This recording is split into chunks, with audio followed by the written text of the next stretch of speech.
hop into the deck tech and maybe we'll explain some of the questions you will have. So we are back playing a little bit of Pioneer. So welcome all ladies and gentlemen, freaks and geeks, pals, gals, guys, gals, and non-binary pals. That's the one. So we're going to be playing a little bit of Lukka, Jeskai, Fires, which is a mouthful. So I'll just call it Jeskai Fires because Lukka should be taken as red, which he is. So this is a 5-mana planeswalker, and what we're going to use him to do is with anything that generates creature tokens, we're going to -2 and destroy our creature token and turn it into an Agent of Treachery. We can also do that. So we've got Gideon, Ally of Zendikar, Teyo the Shield Mage. Gideon can become a creature, which we could do that with. And I think that's all our creature generators, which feels like not enough. So we might run into issues with that. We've got Omen of the Sea and Oath of Chandra as our early game plays that Omen of the Sea can help us smooth out our draws and try to find a Fires of Invention. Oath of Chandra comes in and kills a creature, and we get to exploit that with Urian Sky Nomad. One of the centerpieces of the deck is, of course, Fires of Invention. This is a 4-mana enchantment that says you can cast spells only during your turn, so no more interacting on our opponent's turn. You can cast no more than 2 spells per turn, but you don't have to pay mana for them. You can just cast them for free as long as you have the correct number of lands. So if you have 5 lands, you can play Teferi for free, or Lukka for free, or Elspeth Conquers Death for free, or 2 of these things. We also have Urian, who we can spend 3 mana, pull out of our sideboard, and then cast for free. We can also do, if we cast Urian, we can exile the Fires and then unlock our mana and our ability to cast more spells for the rest of the turn. So this was apparently a reasonably good deck in the previous era. It could occasionally just out mid-range some of the combo decks, and we're going to take it for a romp in the new revitalized Pioneer queues and see how she goes. I'm pretty excited to play this because this is one of my favorite types of decks that was just the absolute most massive, over-the-top, mid-range deck you could possibly play. This was a standard deck. It was a standard deck, but, I mean, this was also a successful Pioneer deck. I know the Dive Down did an entire episode about it, so it's definitely a mildly successful Pioneer deck as well, which is what I care about. Successful standard deck doesn't... Oh, my God!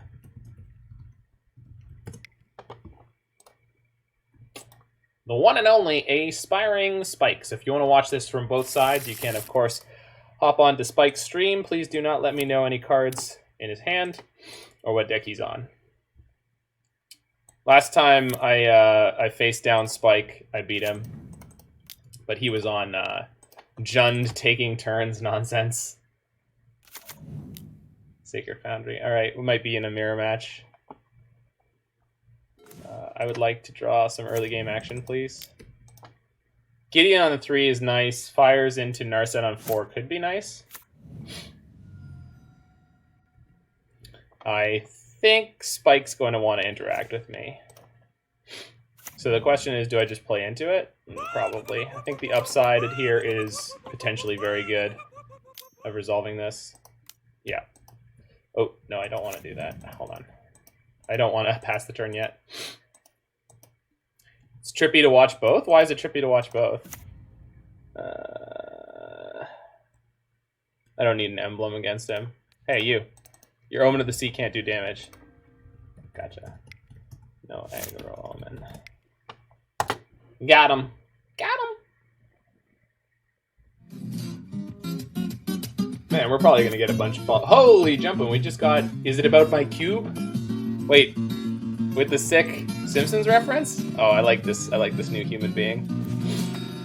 Okay, so Teferi kind of sucks here in that what I wanted to do was hit a land, but I guess I'm going to main phase Omen. So let's boot up Gideon and put him in the danger zone.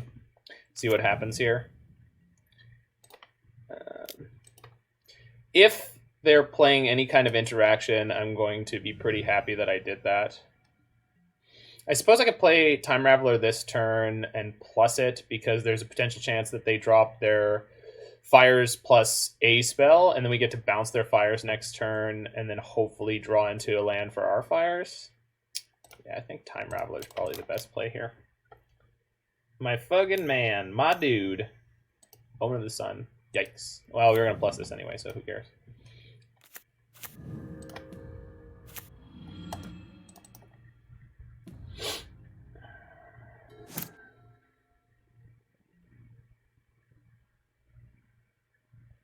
Chris? Is this the Chris that I know?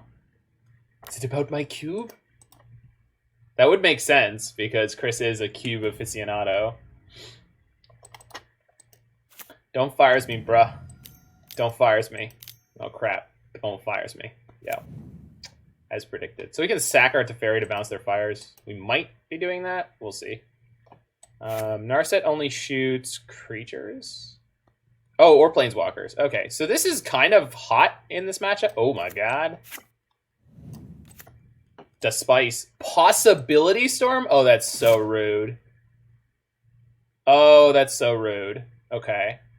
So, what are we doing here?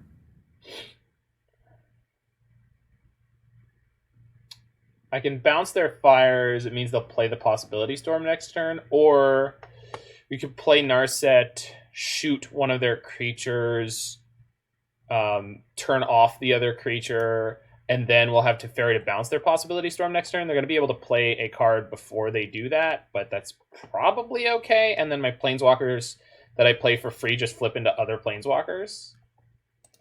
No, it's fine.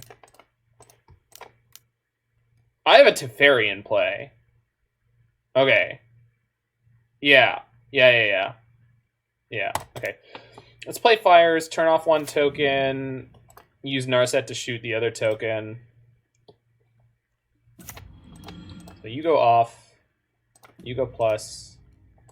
I don't know what could be in their deck, so we're just going to do the best we can to mitigate what I can think of here. We'll see. We'll see how much trouble we're about to be in. I've been listening to Faithless Brewing since day one, found you through them, and finally stopped by. I'm not Chris, I'm Scott from Australia. Yes, the name is its reference. I figured I should stop by as I also stream Modern. All my stream notifications, such are Simpsons related. Oh yeah, I think we'll get along fine.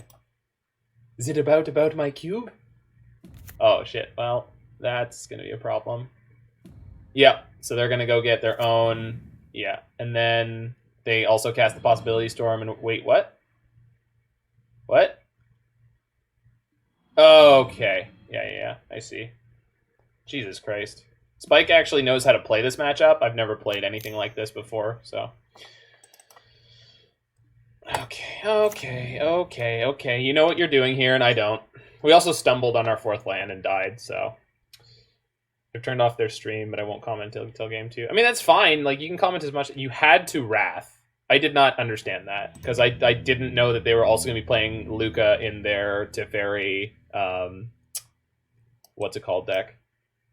Teferi Fires Possibility Storm. Yeah, I understand that now, but I didn't know that at the time.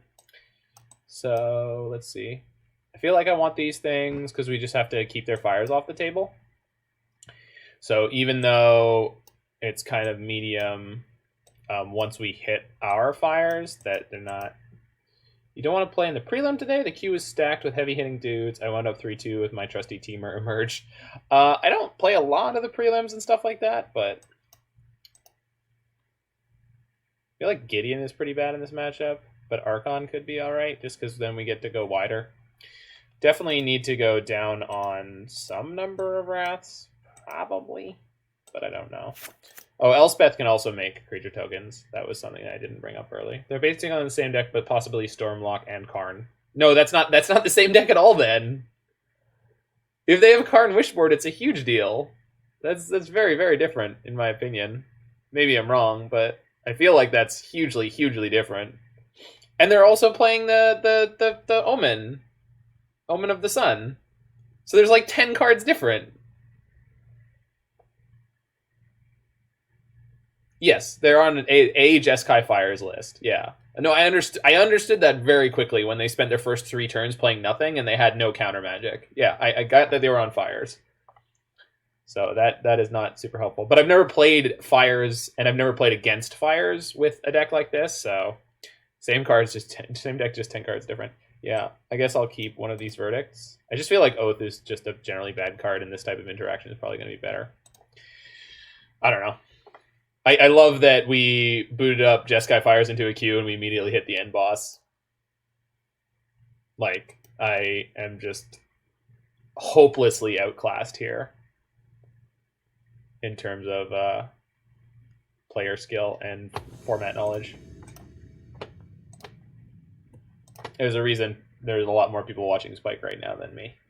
Also, we just went live, so there hasn't been a lot of time for people to hop on.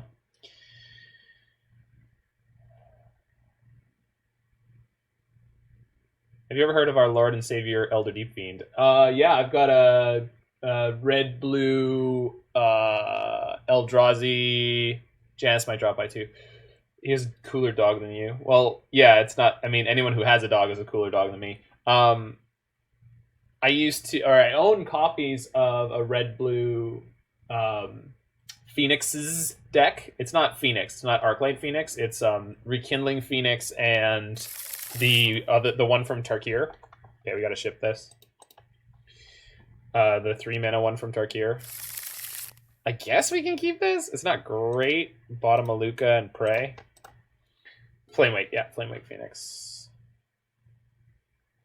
So let's play tapped Vantress, Mountain, Foundry, Ardenvale. Yeah. Why do you think Fires doesn't see play in Modern? Because it's nowhere near good enough.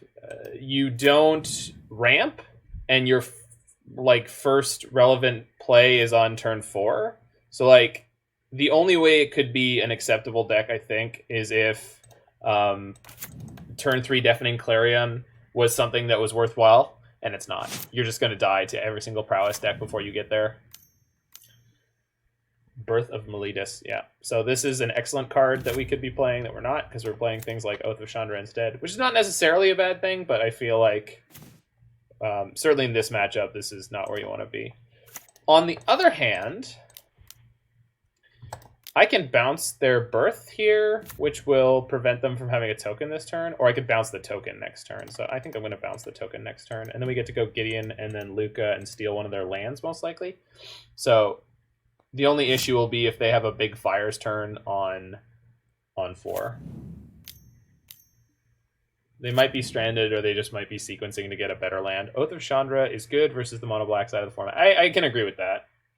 What's up, Jiggy Wiggy? We hit the end boss immediately. We're here against Aspiring Spike. So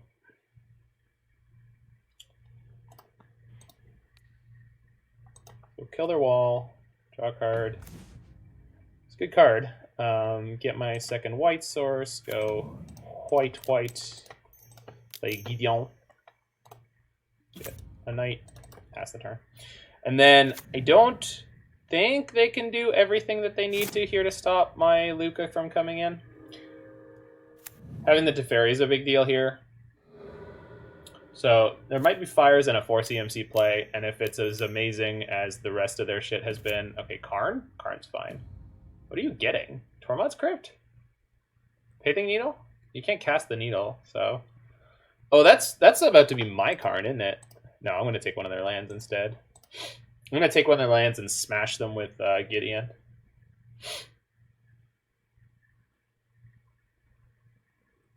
This deck is very, like, 2 mid-range decks just, like, cracking their heads against each other like a pair of rhinos. It's just, like, that's... The person on the play is usually just sort of a bulldozer smushing the other person into the ground. Okay, so plus Teferi, because I don't have anything else I can do with him. Boot up Gideon, attack them for 2, attack down the Karn.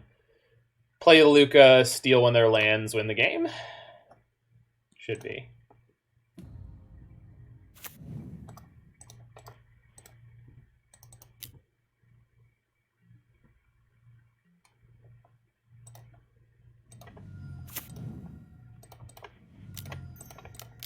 Alright, up Mountain. That would have been easier to do it that way.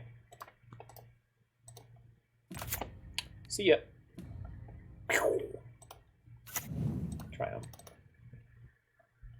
Wow, what happened, dude? Did you miss a land drop over there? I'm really far ahead. Agent is so good. Agent is stupid. This deck is stupid. What did they fetch, by the way? They fetched Pithing Needle, which is what I expected, but it was a turn too slow. And they didn't have a Fires. I feel like on the draw I'm supposed to have Mystical Dispute to beat their potential Teferis. The question is, are there any like reasonable cuts here? We didn't draw any number of Aether Gust or Dovin's Veto, but those are almost essential here. And I feel like I can cut Deafening Clarions and just kind of hope to get lucky. But I don't know about that. Or maybe we can shave a little top end. And 4 Dispute is probably excessive. But Dovin's Veto is better, so let's just maybe do something like this. Again, I do not know what I'm doing in terms of this, but I'm thinking that I have a reasonable shot. They fetched their own death. I mean, not really. Like, they didn't... I'm assuming Spike knows what's up, and...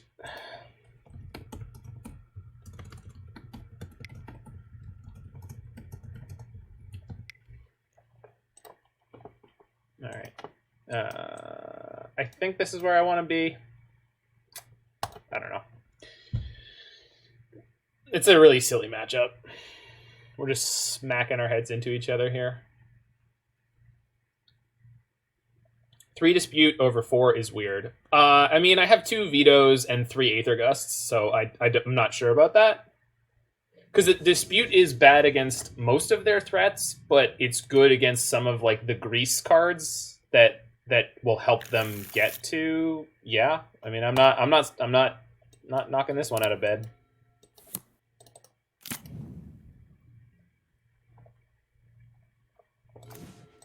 Dispute. All right. So like, if they pass with open mana here instead of going main phase Omen of the Sea, then this might be relevant. Okay, we get Birth again, but we're going to be a turn behind this time. So we'll see if they have Teferi on 3 and we get to dispute it. It's not like a hugely relevant play, but it could be. 2, I want to... We don't have double white yet. That could be problematic. But we've got a couple turns to try to draw it up. No. You have to leave up dispute? Yeah, on turn 3 we do, probably. Because it's just 3 CMC mana leak? No, I don't have to leave up dispute anymore. Because I think I'd rather counter this. So we counter this, and then we play Teferi, bounce their wall, and then hopefully we pick up a white mana. We just did. Good.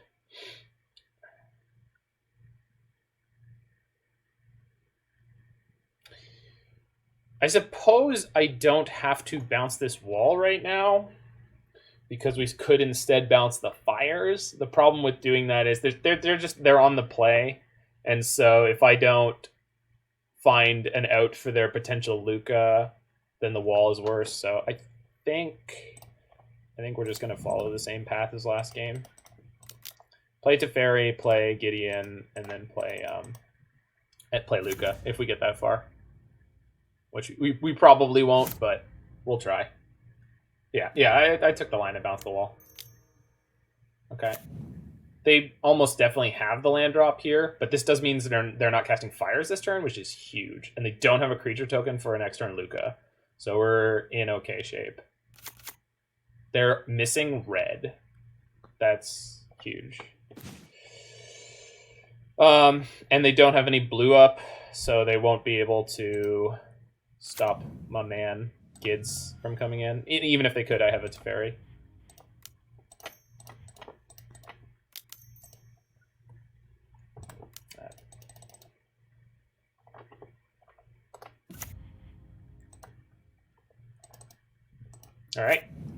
Alrighty, we got a chance. They can't Lukka this turn no matter what. I guess if they have red source into Lukka, they can, but that's not fast enough. Yikes. Okie dokie. Looks like we won. Is there any... No, there's no reason to do anything other than... Sold $2,000 of cards tonight using it for some box toppers, snapcasters, and judge bowls. You classy mother trucker. All right, we're just going to Lukka and steal one of their lands. We're going to steal their red land, I guess. Stop them from ever casting Fires. Seems good. So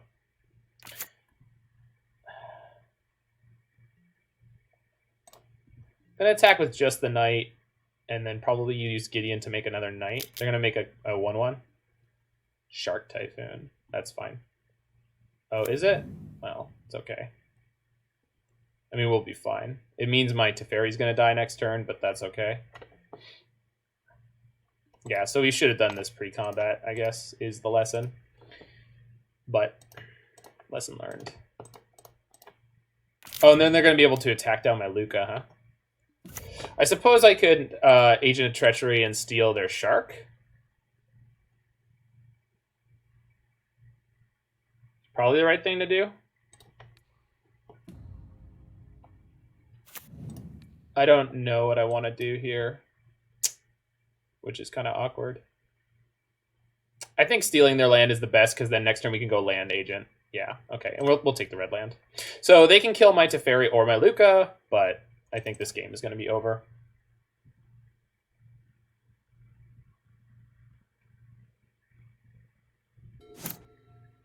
Get mountain or fountain. Fountain is great.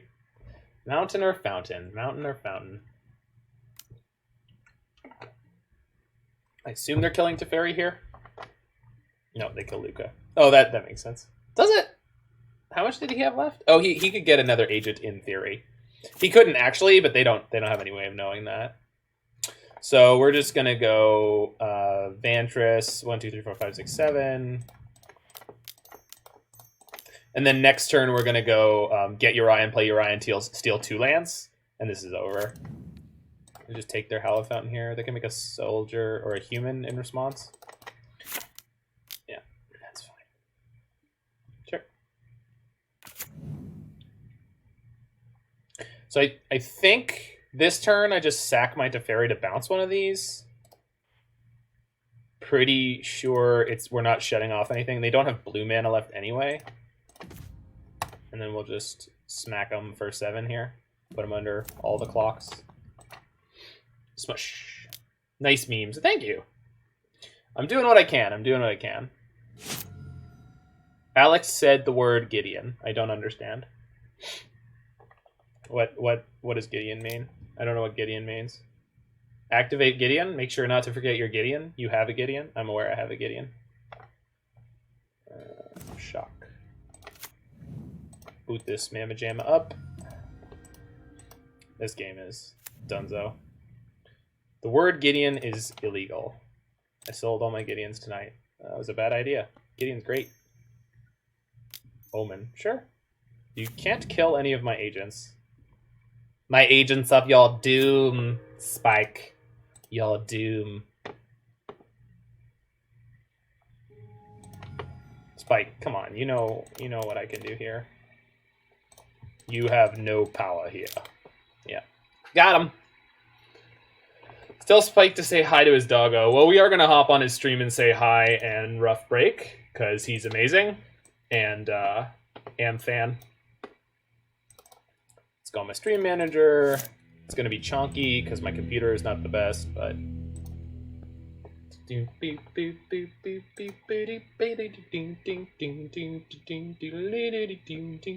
So I'm 2-0 against Aspiring Spike, just FYI.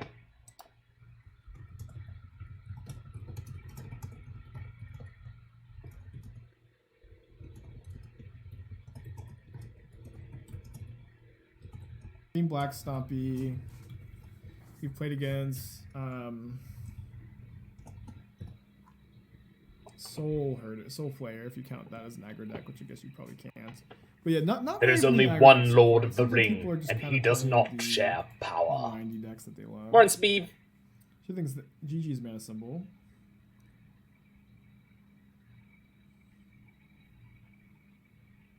Hallowed Fountain go. Probably blue-white control. Spike looks tired. I hope he's okay. Is Naya Winota good? Probably. All right. Well, moving on.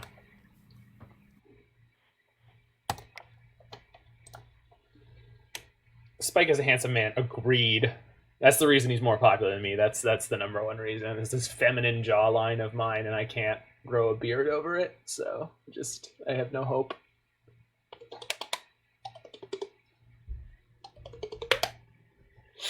All right, we just beat Aspiring Spike, so I'm feeling fiery. I don't think it was because of our superior deck construction in any way. Because I don't know how good our deck list is, but I will say that matchup is just like a complete coin flip kind of goofball. Like just again, rhinos smacking their heads against each other, or is moose just antler? What is it? Antler fighting, and it's just sometimes the slightly smaller one just catches an angle and cracks the horns. Excuse me, Teyo is playable. I don't know. I questioned it myself. It does produce 2 tokens over 1 turn cycle, which is kind of nice. Like you play it, you get a token. Next turn, you get a token. Besides the fact that the tokens block red decks better than a 1/1 would, and having hexproof against a bunch of the discard effects and burn that could be in the format, he might be fine. I definitely think it's a bit of a speculative card, but I think it's okay. He is the baby Jesus. Well, that's just definitely not. I'm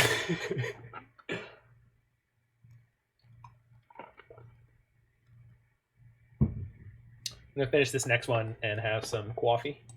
Get some more coffee. We're up to almost 400 players in the league, which means I think we're almost as big as the Legacy Leagues. I don't actually want to double queue. I just want to see. 474. Yeah, we're getting there.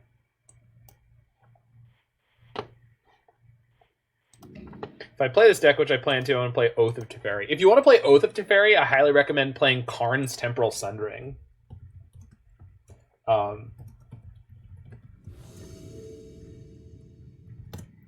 So Karn's Temporal Sundering is a time walk effect, which basically means you're going to get to... Yeah. So I'm also in to play a super nonsense version of this deck.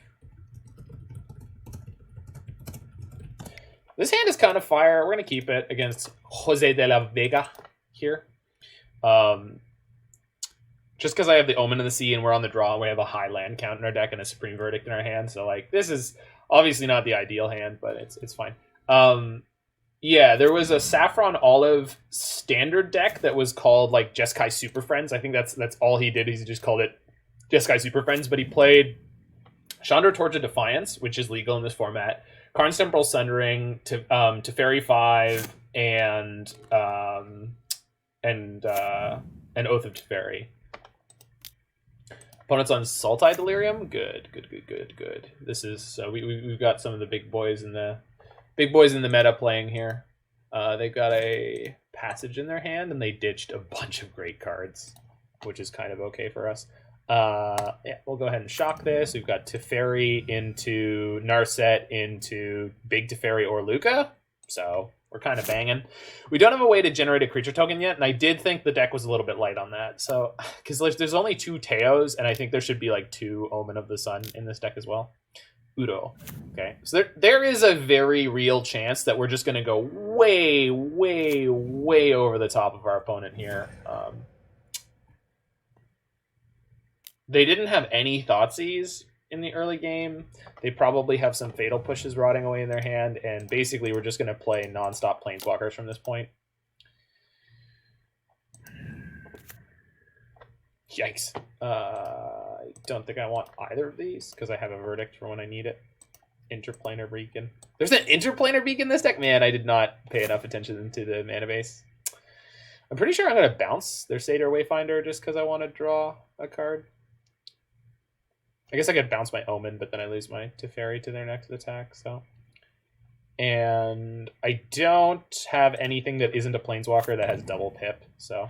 Holy jumping. That's an interface. Alright, I don't even need to use it, so I'm not gonna. I think we're bouncing their Satyr Wayfinder here. Even though it enables them to get to an Uro, like, I just don't care. Uro's a joke against my deck, I think. It's like, ooh, what are you gonna do? Grind some value? You go nuts, kiddo. I mean, now we have Fires into Narset.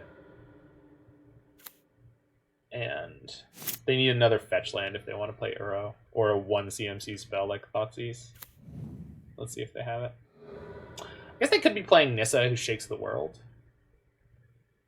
Oh, they got the thought. Oh, right. They had the Fabled Passage in their hands. So they're probably just playing Uro this turn. Which means we might go Fire's Verdict. Yeah, we're probably going to go Fire's Verdict. Because then the next turn we just get to play Teferi into Lukka. And there's just... I don't think they could... If I recall, you play percussion for a cruise line. Yeah. What kinds of tunes do you listen to outside of work? I listen to an awful lot of stuff. Just, I don't know, just a huge amount of music. I think my most favorite things are like funky jazz. Funky jazz of any kind, like jazz fusion stuff, prog metal, other types of metal as well. Like I am a metal fan. I've been a metal fan for a long time. And Thank You Scientist. I think I've heard the name before, but I couldn't say I'm a fan. Snake Jazz. Snake Jazz was a really stupid joke, by the way. That was just a really stupid joke. It sounded like a Roland like TD-50 playing a fucking like jazz click track. Like if you bought like a $20 keyboard at a yard sale and you clicked the jazz backing track thing, that is what Snake Jazz was on that episode of Rick and Morty. I write mostly metalcore, but I started with jazz drums. Nice. Yeah. I feel like jazz and metal have a bit of an overlap in the fact that people who are like how do I want to say it, like want to be like music-y. Like they like very dense music, very musically interesting music, I guess. I don't want to say interesting to say that other types of music are like less interesting or something silly like that, but wasn't Little Tef banned? Not in Pioneer. Music for musicians. Yeah, but music also for people who kind of get up their own ass like I do about the music. Like I liked Dream Theater before I realized how complex and messed up it was, just because it was new and sort of novel. And then sometimes with things like that, like once you get that first hit, like you don't go back. Music for pretentious musicians. Yeah, that might be better. Okay, so I think I want to play Narset and knock down their tracker, which will draw me an extra card, and we'll see what we hit, and then we'll probably just end up playing Teferi afterwards. And we can make a token with Castle Ardenvale. So let's cast Narset. Gain 1 life. We'll give a Hiya. Hiya! What? Okay, so we have the Gideon, so we'll discard Narset, shoot the tracker down. Courser could kill Narset this turn, but I don't think that I care. Oh, we're going to make the token anyway. Yeah. Okay, so they go and get... Sure. They go and get a land, which gives them a clue, which again is very cute. Like their deck is doing adorable things over there, but I'm gonna just win.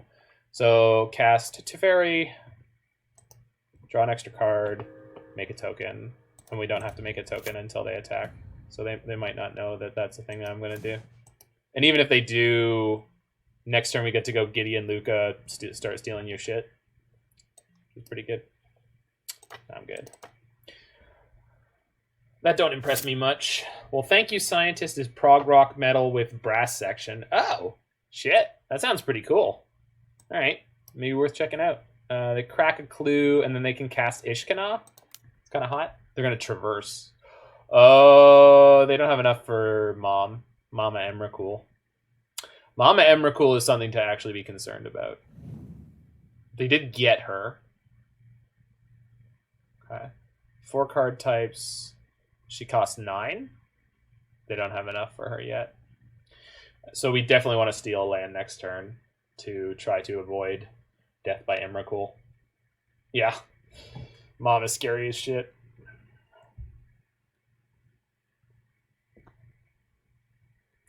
Oh, this is going to be... Yeah. So they're looking for more lands, and they're also looking to put more card types in their graveyard. So if we could find a way to nuke their graveyard, that would be great, but I don't think that we can.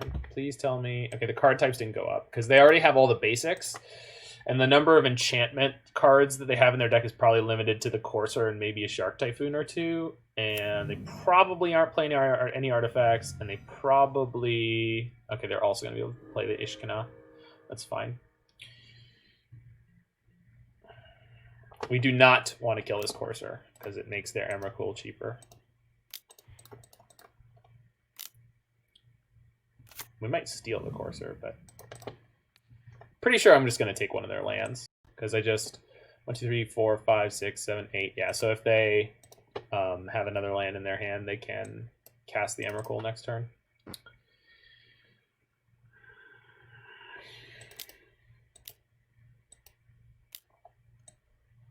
Here comes the Spider Squad.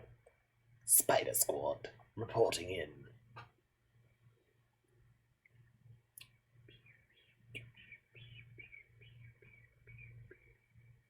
And this turn, I want to make sure to shock this Hallowed Fountain and get my Urian in my hand. Teferi will untap to... They go for the Uro. They could pick up land. Yeah. Breeding Pool on top. So they're going to have another land coming in next turn. Hopefully they don't have one in their hand. Yeah, it looks like they didn't. So 1, 2, 3, 4, 5, 6, 7, 8, 9.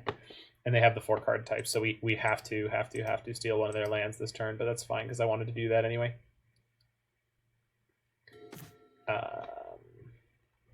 3, 4, 5. No, I have to shock. That's fine. So shock this. Cast Gideon with fires. I guess I could knock down my own Narset to draw a card here. This card seems like a really awkward fit in this deck too. I mean, I'm sure it's okay sometimes, but this Teferi Time Raveler is largely not doing anything. Maybe it's doing more than I think that it is. Should I build Lukka Fires? I mean, you certainly can. Seems like a very reasonable deck. All right, so let's cast... So my play pattern for the moment is cast Gideon, cast Lukka, get an Agent of Treachery, steal their land. But what am I doing other than that? I have a Teferi. I can make a token to block the Uro. And then I have this Narset, which I don't really know what to do with. Probably just gain the life and add the mana and then just spin it off into nothing. And then also we don't need to do anything with this Teferi this turn. Technically, I'm not going to have enough creatures to block everything that they have, but we're close enough. All right. So, but okay. So if I'm going to plus Teferi at all this turn, we might as well do it now. Okay. If we're going to minus Narset, which we're not. If we're going to minus Teferi, which we're not. Okay. So, cast. It looks ridiculous. It is ridiculous. It's absolutely insane. You definitely have a lot of decisions to make each game, and they're not simple decisions.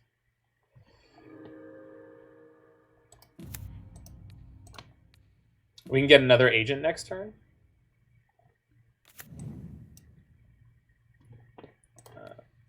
Triome, please. Yank. Can put Urian in my hand.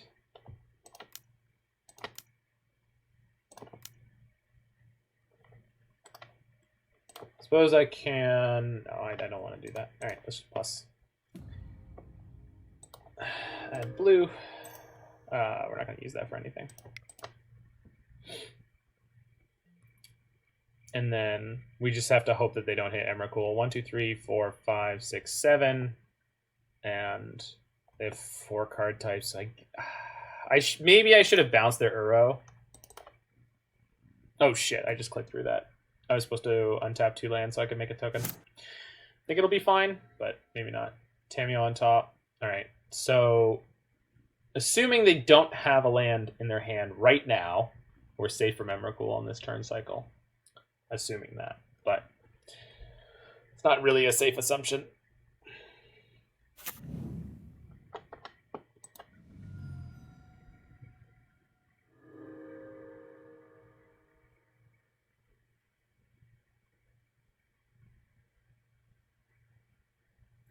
But I definitely goofed hard where I didn't untap my lands, because being able to chump block their Uro with a token is important right now, and we're going to have to lose something here. We're going to lose a Planeswalker. If they're smart, it should be Gideon or Lukka so that I can't get another Agent of Treachery. But we do get to flicker our Agent of Treachery with Urian this turn, so hopefully that's enough.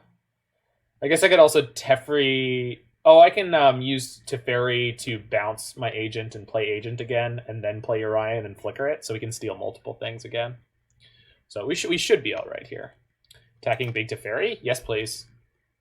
Please attack my Big Teferi. I would love that. Attacking... Yeah, you got your trigger. They draw. Okay, that's a great pickup for them. Okay. Agent goes block here.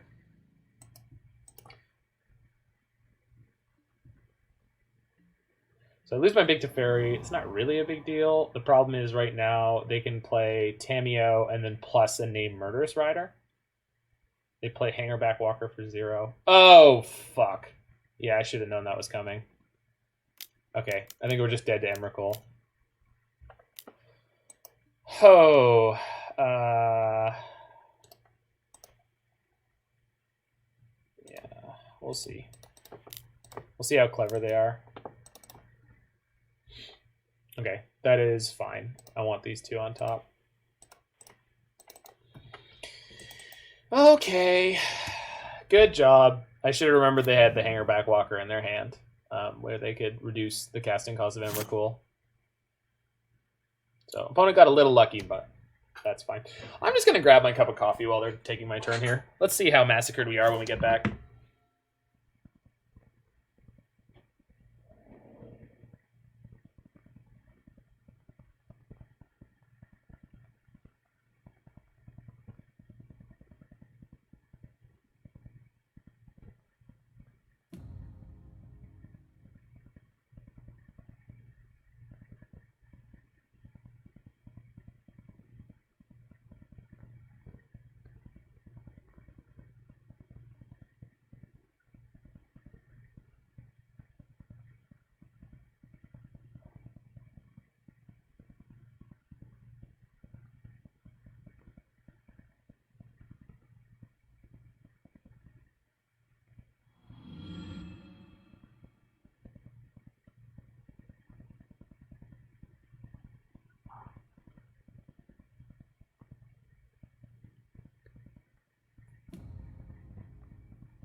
All right, what happened?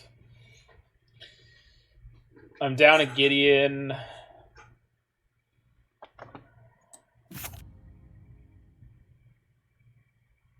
Oh, this says target creature or planeswalker, not target creature or planeswalker you don't control.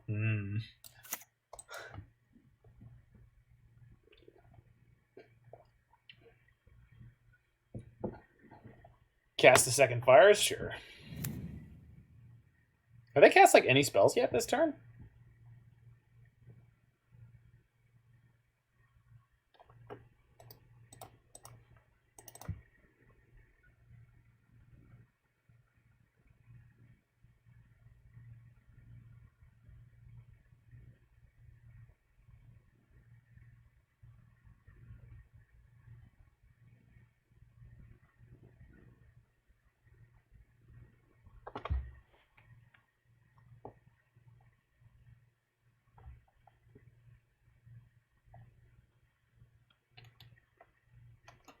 So I got to see my whole deck by exiling the Agent of Treachery with the Lukka. I don't know what they're doing now.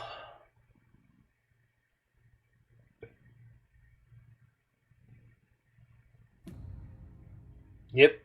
They're going to discard Urian. Yep. They're going to shoot my Teferi dead? Or they're going to shoot my Narset dead? We're basically screwed now. We have pretty much no ability to recover from this. Oh, why is Mom so cruel? So this card was the only way I think they could reasonably beat us, and they did it. I mean, good for them. They can play Narset, activate, and fail to find.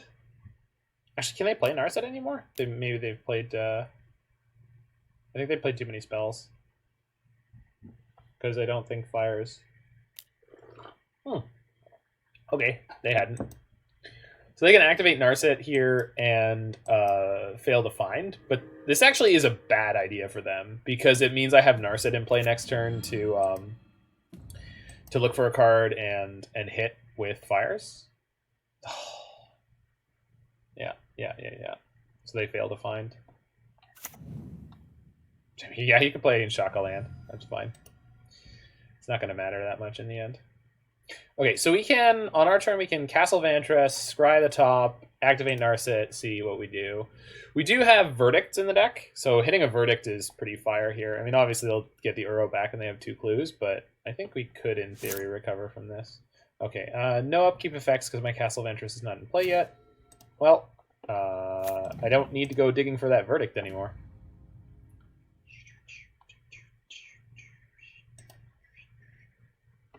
Like a god. Ooh, do I cast it with Fires or do I cast it with Fires? Decisions. I am the goat.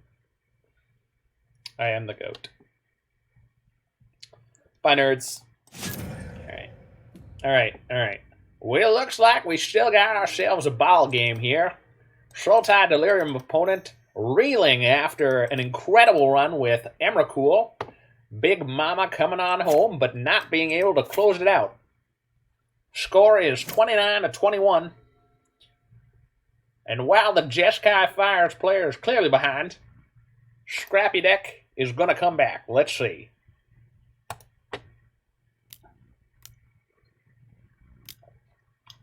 They murdered my Narset. Well, that's just not nice, but that's okay.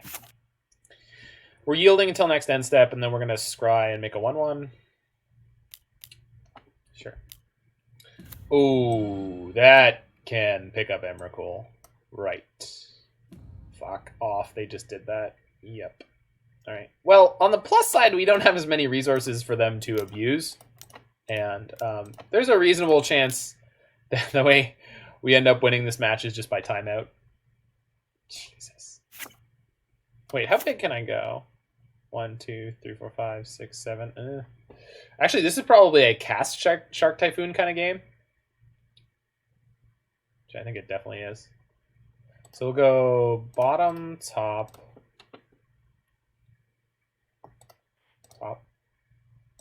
And then I can't make a token this turn. And I'm not going to make a token next turn, but that's fine.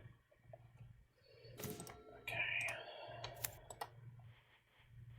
So, yeah. Cast Shark Typhoon. Target creature and opponent control. So I can't play this for any value right now. And I'd rather hold it until they cast the Murderous Rider anyway. Pass the turn. Yeah, we're definitely casting the Typhoon. And then we need to find another Wrath to beat the Emrakul, but at least we have Castle Vantress to try. They massacred their clock with the Emrakul turn, though, so we'll see if they can actually win this match, because we have game 2 and 3 to get to. Choose a non-land card name. Really? I mean, you might as well, but, like, I don't know. Might as well jump. Just go ahead and jump. Emrakul is costing all but 1 of their mana right now. They named Fatal Push. Did they hit? 1, 2, 3, 4. Oh, they did. I think they did. I think that's how that works. Yep. Alright, yield until end step. Another Emrakul turn. Ooh, mama. Basically no reason not to, so we're going to pop out a token here. Oh, Castle Ardenvale is a way to make a token for Lukka. That's fair. I did ignore that earlier. Jose de la Varga. Fighting through 2 Emrakuls, yeah. We're definitely putting Interplanar Beacon on top because it is entirely possible when they take my turn, they're not going to have an upkeep stop. Did they? They did not. That was my upkeep stop. So they didn't scry before they drew this card. So basically, they're not going to be able to do anything with my turn, and then we're going to draw Raugrin Triome and be able to cycle it. So, maybe. And we also survived the Emrakul hit at least once, so that's something. So we have a little bit more time than we otherwise might. Yeah, they attack, they block.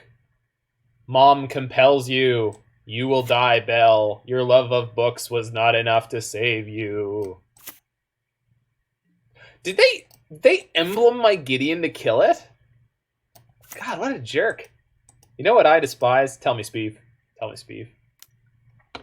Book lovers? Turn 30. Ooh. Oh, shit. No, that is an ooh. Because they're just going to scry both of those bottom. Oh, no, they left the Raugrin Triome on top. That's fair. I'm going to draw the Triome and then scry and then cycle.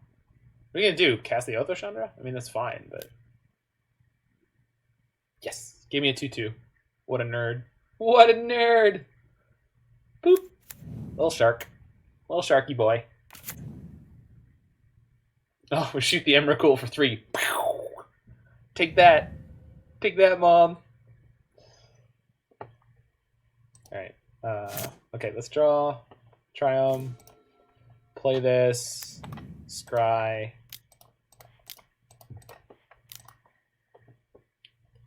Shit, I have to play more? Jesus. Why are you so expansive? Sheesh. Bottom. Bottom. I said bottom. Cycle. Yeah, doesn't matter. Hot fire. Hot fire. I'll take it. This does not have protection from colored things. So... This is about to deal 0 damage next turn. Bruh. Bruh. Yo, we drawing it up. We drawing it up. We gonna be alright. Bye, Mom. Nice Emrakul. Oh my god. Does she even go here? Easy game, easy life. Who goes out on Mondays? God, I love that quote. I love the quote. I love the Valley Girl voice vocal quality of it. Oh, just everything. Life's easy when you just top deck everything you need, my friends. Just top deck it. We beat Aspiring Spike, we're unbeatable. Don't try to fade me, nerd. Don't try to fade me. And say I'm unfadeable because these people tries to fade me. Would you like to try to draw a card? Stop in the name of Narset. Man, all the pubs in my city are closed on Mondays. Feels bad, man. Where are you at? Oh yeah, you're in Australia, right? I worked with an Australian bass player from I'm gonna say Brisbane because I'm Canadian, but he's from Brisbane, and he had such a posh Australian accent that a lot of people on ships mistook him for being English, which was really funny. Because he was like, I don't understand it. I'm clearly Australian. Oh, they abrupticate my Gideon. It's like, yeah, but dude, most people. I will say the American guests were really, really bad at hearing accents. Like, really bad. Let's find a Supreme Verdict. Omen is pretty great. And Gideon again. So let's Omen into Gideon. Seems good. Top. Draw. So cast with fires. Let's just put out the fire. Oh yeah, maybe not such a good sentence to say at the moment. Yeah, you guys are tough as shit. That's one of the nice things about Aussies is you guys. You just don't. I mean, an Aussie guy in Japan on my honeymoon. He thought I was from Bristol. He refused to believe I was from Australia. I have a West Coast accent. He was from the East Coast. Did they concede? They conceded. Oi. Oh, no. There's nothing wrong with the bidet, is there? So we won that game. Not that's any of my business, though. Not that that's any of my... Deck is gas, pure gas. I definitely will say... There's maybe a little more respect than I thought there would be here. Rest in peace is gasoline here. I think Oath is not good in this matchup. Most of the creatures it kills, it could get Tireless Tracker. That's like the only thing I think I really care about that it can kill, but we have 3 Verdicts and 3 Deafening Clarions, so I think we'll be okay. Elspeth Conquers Death seems really good. From the the International Drainage Commission in Springfield. Yeah, it's an emergency. Oh my god, that kid is so freaking cute.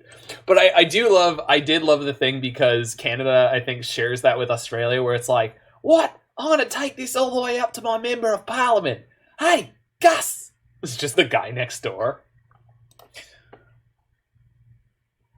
All right. Is there anything... I feel like Aether Gust is something we want to be doing here. And I feel like I want these Oath of Chandras back, but I also don't think I need to do anything like that.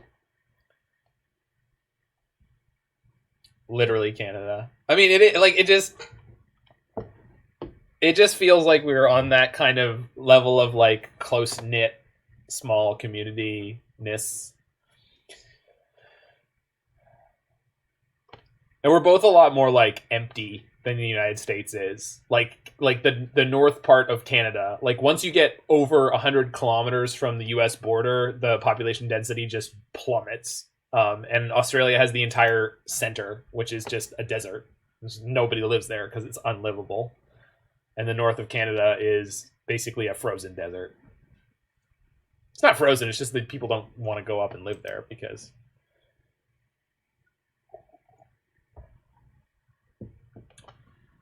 Alright.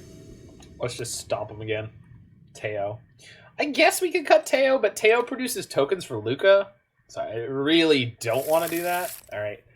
I don't like mulliganing against Jund, but this hand is really slow. And I say Jund, I mean they're obviously they're not Jund. They're the Pioneer Sultai deck, but the Pioneer Sultai deck is the Jund of this format. So we have turn 2 Rest in Peace here. Hopefully we don't get Thoughtseized, and we'll just be in great shape from that point. Jund is a way of life. I agree with you, but I've also heard people toss around the word Jund, applying it to decks that I think do not fit the definition of Jund. I say Sultai is like Pioneer Jund specifically because what I mean is it's like a fair mid-range deck that's just sort of like, it's not going to kill you fast, but it is going to interact with you and try to get a bunch of 1-for-1s and beat you down that way. Okay, so our hand is really slow, but Rest in Peace is just a huge, huge blowout here. Shuts down their Delirium, and it shuts down their Uros, which is a lot of their power. Skoos. Shuts down Skoos. Why did they shock for that? Oh, they're going to have Mystical Dispute up. Well, that's fine, because I didn't have anything to play anyway. So there. Next turn, we're going to play Narset. They're going to dispute that. Then we're going to play Teferi, and hopefully that'll resolve, and then we'll be in good shape. I'm getting a Simpsons tattoo sleeve done slowly. My local tattoo artist did a fundraiser for the Aussie brush fires while the Aussie Simpsons tattoos were half price. Naturally, I got Bruno Dundridge holding up the letter saying $900 dues. My wife got the koala hanging off the side of the plane. Love it. What's up, Speeve? $900 dues. So do I just play Teyo here instead and see if they dispute it? Probably. Played Dice Factory to a 4-0-1 finish. Nice! Dude. Alright. They didn't take the bait, but that's okay. Because now I have a blocker and I have hexproof, so they can't Thoughtseize me. $900 dues. Yep. Oi, I'm Bruno Dundridge from... Oh, fuck, where is he from? It's like... It has a really funny name, right? Isn't it like Quill's Crossing or something really goofy? Squatter's Crossing? Something like that. No, Teyo's gonna die here. I'm pretty sure of it. Interesting. Oh, no. Yeah, Teyo goes down. Right. Emrakul targets. Oh, okay, good to know. Yeah, I guess I'm playing Gideon into this, because if it does resolve, I'm pretty happy, and then obviously if it doesn't, then clears the way for Teferi. Squatter's Krog. There we go. Squatter's Krog. Squatter's Krog. That's fucking... That's money right there. Squatter's Krog. That's fantastic. This rest in peace is just annihilating them, I'm pretty sure. Oh, yeah! Go get you a basic land. Bitches love basic lands. I love that they abrupt decayed my token and attacked down my Teyo instead of killing this. Like, this is such a big deal for their deck. Huh. So... if I play Narset here and it resolves, I downtick, see what we pick up, and then probably punk one of their creatures with Shark Typhoon. Or we pass the turn, cycle it, make a 4/4, and try to block. I'm assuming they're on a very low number of creature removal spells, but I'm going to just try to cast the Narset. I feel like there's a pretty decent upside for this. Okay. Let's draw something I don't care about. Like a 2 CMC card, I don't... Well, that's awkward. I think we're discarding Agent here, unfortunately. I don't know, Agent is still kind of fire, right? Maybe discard Shark Typhoon, punk the Skoos. Yeah. Maybe they have a Shark Typhoon in their hand that they're going to cast for X3? That's fine. I'd be okay with that. They're fetching. Maybe they're just thinning? Yeah, just thinning. That's great for us. If we hit a land, we get to Agent of Treachery here, which is gross. Traverse again. Yikes. We have matching tats of Johnny Cash Coyote. Nice! I love the Chili Fest episode. Shit. Oh, there goes my Teferi. Top deck a land. Top deck a land. Hello, I'm Johnny Cash.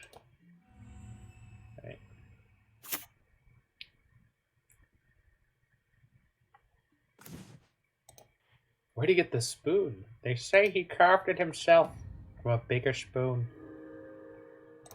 Don't you get mana? Only for non-creature spells. Oh, but we can get Urian here.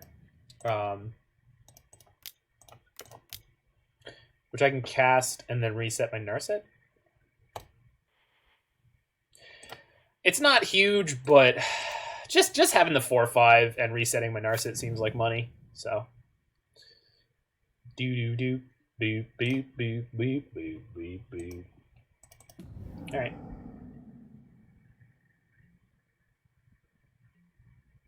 At least time for chili. He's got the hat with the clock.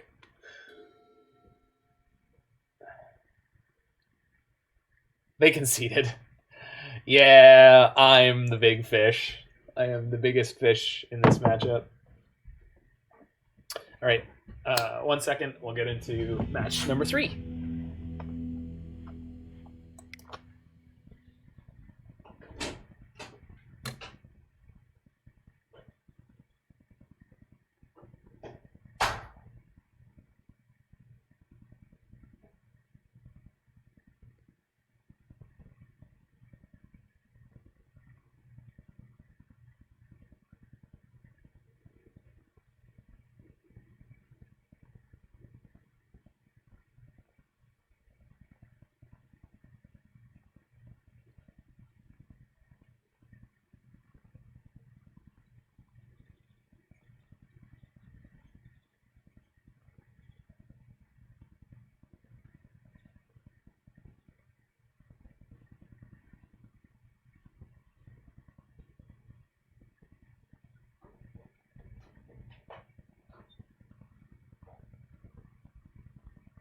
Alrighty then. Feels like I'm tearing up these Pioneer queues. Every league starts 2-0. Which is, of course, the recipe for going 1-for-1 games in which Teyo has been cast. That's true. That's true. Teyo's win rate is 100%.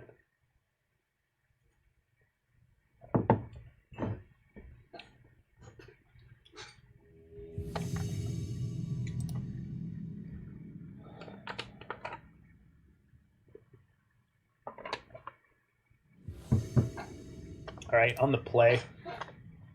This deck does love being on the play. But not with this hand. Ship it. Oh, yeah. Keep this. Ship a verdict.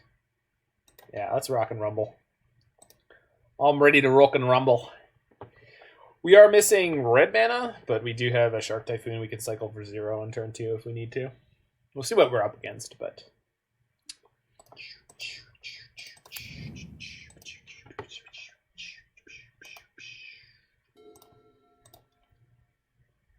I have a new sound clip that I haven't used yet. Ooh. Temple of Epiphany. That is not in this deck. I think this deck is very interesting with the land base and the very marginal choices you make are kind of neat because we could be playing a mess of temples, but we're not. So this is probably Niv Mizzet, if I had to guess in the dark. It could be Jeskai Fires. And they might just have a more, quote, ambitious land base than us. Because one of the things you don't want to do is rip a temple as your 4th land on the turn where you wanted to play Fires. That's, like, really bad, right? Looks like our opponent is probably on Fires. We'll see. There's our red mana, so that's awesome. Unfortunately, the only thing we have to do is cast Gideon right now. Fast lands plus Cryptic. Yeah, exactly. Like, yeah, sometimes you just kind of kick yourself in the teeth that way. Technically, I'm against a red deck, so I kind of want to plus this. And the no losing the game emblem is not relevant most of the time anymore. 3-2 is Silex, Stoneforge, Mystic, Kinnan. Good job, Jiggy. Why is Stoneforge Mystic in that deck? Ha ha ha. Because it's a mid-range deck with the ability to proactively play out a lot of threats, and so it kind of works. This is going to be Little Teferi, which I'm going to crush down to 1 loyalty. Oh, Narset. Shit. Well, if they minus her, I'll kill her. Yeah, Stoneforge Mystic is another threat, but it's also a threat that works well with a bunch of extra mana. They got the Fires. Well, shit. Because even if I hit a Fires, my hand is Garbo. Well, might as well kill their Narset. I'm going to kill their Narset, put Urian in my hand, say a little prayer for me. I guess we should have mulled to 5, but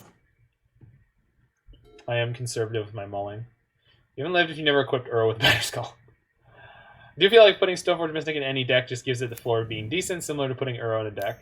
Yeah. Well, so, but the thing is, the deck is already a play to the board mid-range deck, so I think it's pretty appropriate to play Naya Stoneblade. Yeah, Naya Stoneblade's a very interesting deck. Do they have a 4 CMC play? That's a real question. They might not, or if they do, they might. It's possible to run them out of removal. Yeah, that's so. Against something like Prowess, like you just put together a board that is a pile of toughness and lifelink and Oros. And so Prowess being the... Oh my god. Opponent on the Spice Factory gets Elspeth Conquers Death. Yikes. Well, that's something. We are very, very likely dead in this matchup, or in this game. Could win the match, but as we demonstrated earlier by beating Aspiring Spike, this matchup is not about skill. This matchup is about just ripping the big cards. Big Bird. No, I don't need to flicker anything. But thanks for playing. Prophetic Prism seems so much better. You would... Silex was never useful. Ouch. Okay. That was my hypothesis, that Silex was going to be bad. But like when we were talking about it this morning, Jiggy, I say this morning, you were already playing the league, but when you were talking about like some of the outcomes of it, it's like, it's possible Mana Silex is okay in some games, but I think Silex and Prophetic Prism are, as I hypothesized earlier, they can't make the cut in Modern. It's just not possible. You're testing a negative hypothesis. Yeah. Were we correct that it is bad? Yeah. Exactly. You help me out with the science speak, and I will help you out with the I don't know what I want to describe it as. Insights. I don't want to say insight because double Elspeth conquers death. Okay. Okay. Yeah, let's pack it in. Street smarts. I mean, 15, 16 years of playing Magic will do that, right? Close game. Yeah, right? Both teams played hard. Both teams played hard. All right, so Veto for sure. Gust. Yeah. Maybe Mystical Dispute. We'll see. Okay, so Oath is definitely not good here. Verdict is probably the one that goes out, but we'll keep some number of Deafening Clarion to clear out their little guys. Or maybe we do keep the Verdicts because they can play their Urian and stuff. So definitely bringing in these. And then out of the set of these cards, what do we want? I guess I don't really need my Teyos, but my ability to generate tokens is then going to be a bit compromised. Getting the trials in this number also feels a little bit medium. Like, he was obviously important before because of Inverter, but I don't know if he is anymore. I feel like I want one more of these to get a Shark Typhoon.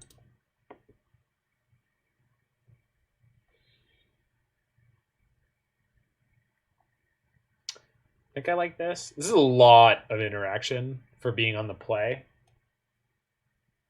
So maybe we'll keep all the Gideon of the Trials on the play here and cut the disputes, and then we'll switch that back on the next one. And maybe the Shark Typhoon as well. Yeah, I think Gideon of the Trials is definitely not that good without Inverter around. Because he split the difference really nicely against aggressive decks and against Inverter or Lotus Breach. Because he just put pressure on them in a weird way where they had to remove this Planeswalker before they enacted their game plan, which they weren't always that great at doing. Sky Noodle. Hand is Gasoline? Yeah. No, it's not. It's all tap lands. But if we hit an untapped land or... Oh, no, it's not all tap lands. We can have turn 2 untapped. But I'd rather have turn 3 untapped to play Narset or Gideon. Isn't Blackblade just better versus aggro? No, because in this deck, you don't often have other creatures to give lifelink to. And he can't... so he can't shut off their attackers. How'd you rate Gideon of the Trials? In what matchup? In Pioneer in general? Because in Pioneer in general, it's like, it's okay, but... Okay, I think I want to Omen of the Sea and try to hit either an untapped land or something else that I need right now.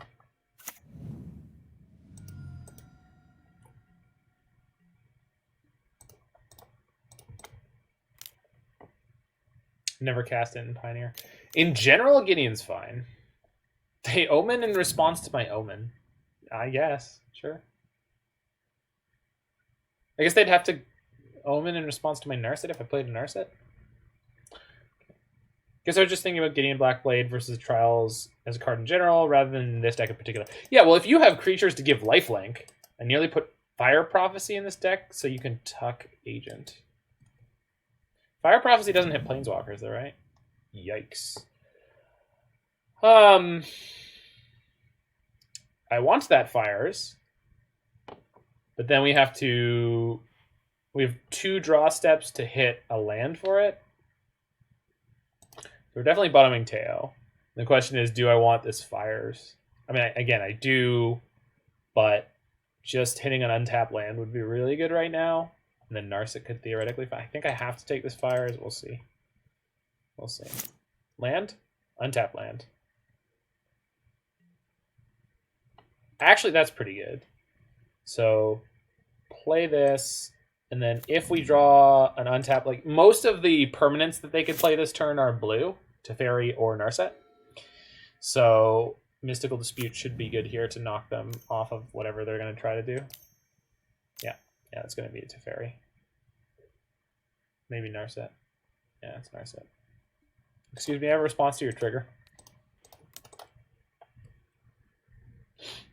Alright. Untap land. Untap land. Oh, you hate to see it. Alright.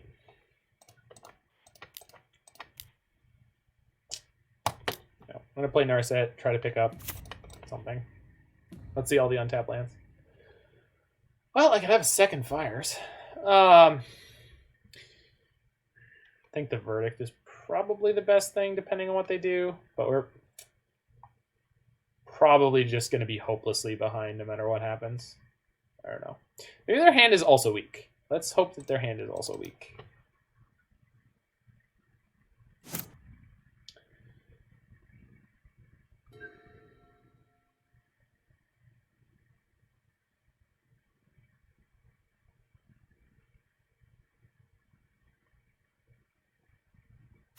Yikes.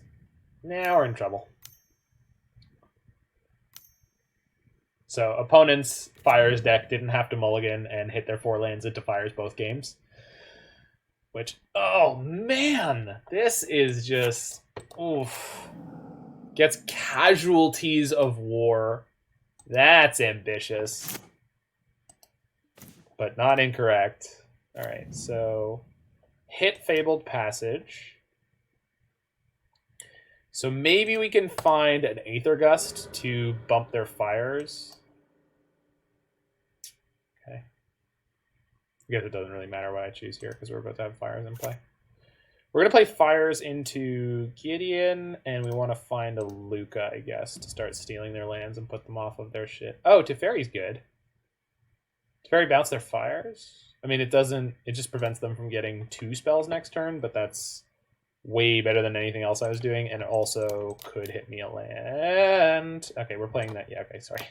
For some reason, I thought I jumped ahead and started casting the Teferi instead of the Fires, which would have been bad. Okay, bounce the Fires, and then we hit the land. So next turn we can go get our Urian and flicker our whole board. We won't have any mana left over. Yeah. Are they missing the 5th land? Did they go get Casualties of War and not have a next land? That is so excessively greedy if they did. That's, like, crazy bonkers. Tef is great, wow. Tef's alright. When this card came out, I did a draft, and I got one, and I was like, oh my god, this card is, like, the best card in the set. Ooh. That's gonna tuck my Fires. Yep.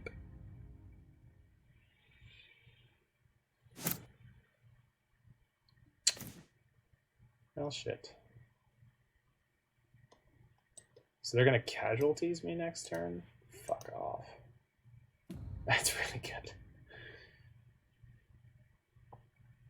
That said, we can cycle Shark Typhoon and get to our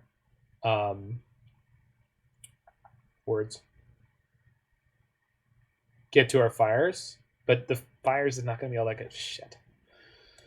I think I have to hope that they don't have the 6th land, but they're going to have an extra draw it in anyway.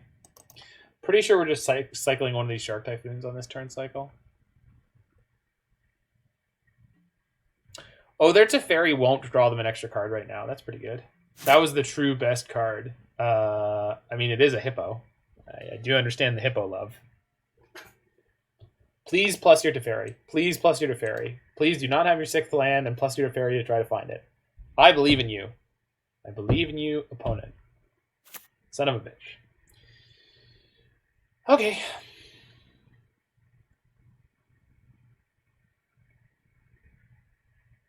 Plus your Teferi. Plus your Teferi. Where's my burrito? Son of a bitch. Yeah, they're killing the Narset because they're smart.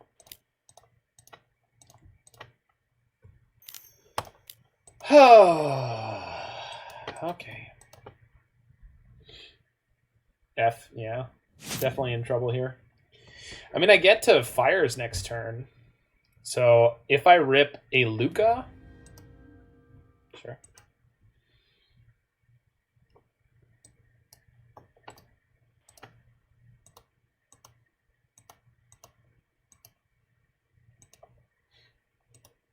And I got this scarf from sneaking into the door of a pay toilet. Yep, that's quality Homer.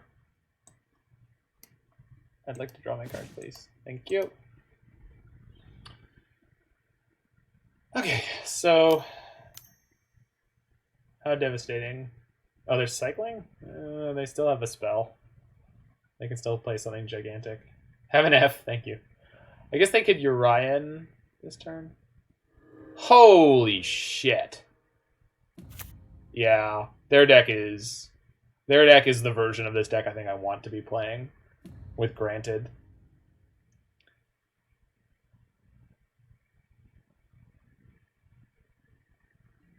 So we didn't draw the Lukka.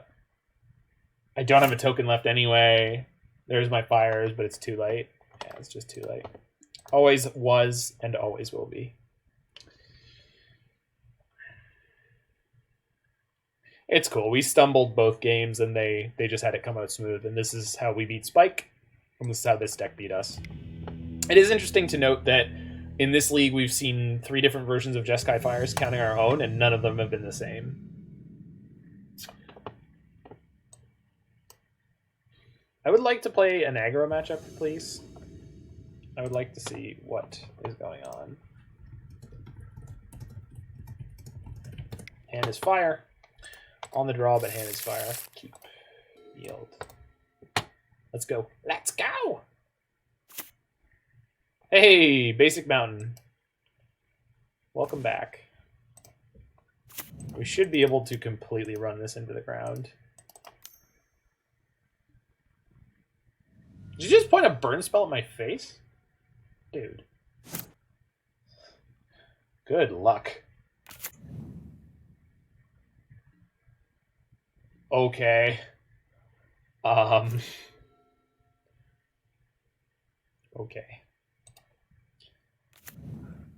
Can we get some F in chat for the opponent? If they're on Chonky Red, they're so screwed. It's not even funny. Stomp? Lightning Strike. Even worse for them. Holy jumping. I like that F cube. Is it tab F? I don't know why that emote is a tab F.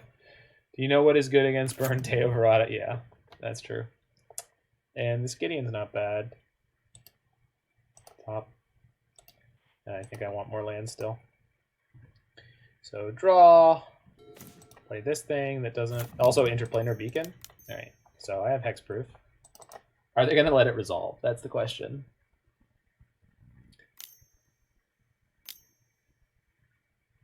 Risk factor. If you don't, yeah, so I'll take the 4. Go to 12. Being affiliate means I don't get to choose the prefix for my emotes. Got it. Have they scooped? Oh, okay. Oh, freaking Moto. Man, risk factor sucks. Oh, yeah. I think my opponent is playing mono red, like, burn your face dot deck, which is not ever a good choice in any metagame. Like, you have to have creatures. And if they're playing creatures and they didn't mulligan to them, like, good lord. Like, good luck. I don't know who you were expecting to beat with that hand. Punisher cards suck in general. I will say Risk Factor is one of the best Punisher cards they've ever printed because it helps you mitigate Flood in a way that they haven't really done before, because it's a 3 mana 4 damage burn spell, and you can pitch a land later on when you're flooding.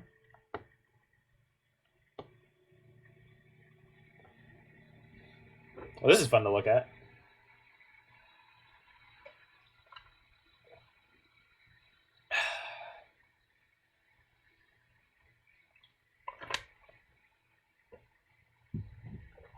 Yeah, nice altars. There Oh no, we're still in this game. All right.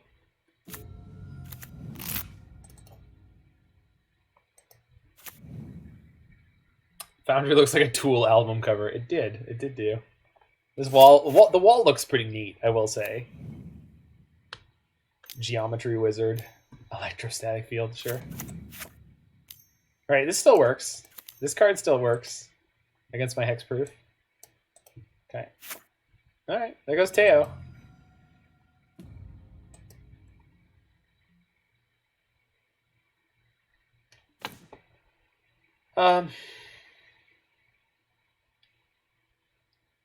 I guess we play Gideon to turn off their Electrostatic Field for one turn. But Narset could get us to Fires, which is way more important. I think we'll play Gideon, though.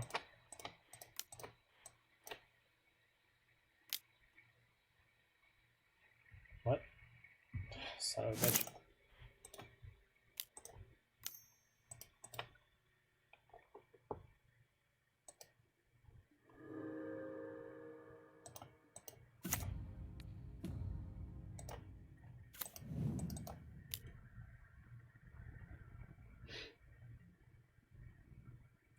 Oh, next turn we can boot up our Gideon, cast Deafening Clarion for the lifelink mode.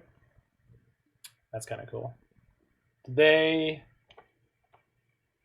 they cast the risk factor out of their graveyard? No, they did not.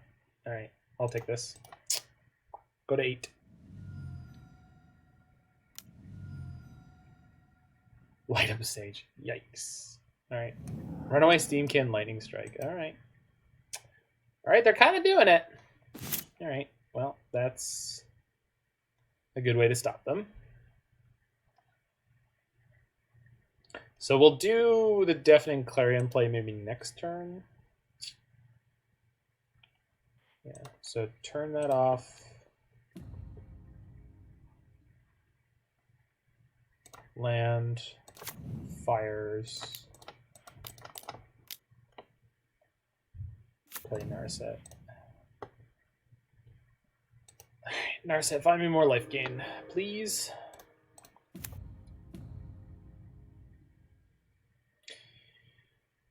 Well, that doesn't really count, but alright.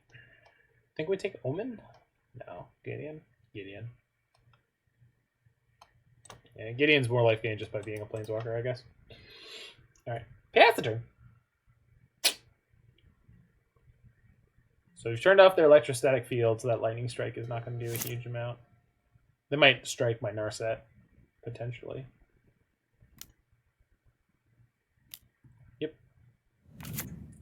Boy, is that going to die to my Deafening Clarion. World Doctor. Now the question is, they're going to shoot my Narset or are they going to shoot my me? They're going to shoot the Narset. Yeah, because they have 2 risk factors in their graveyard that they want access to, so that makes sense.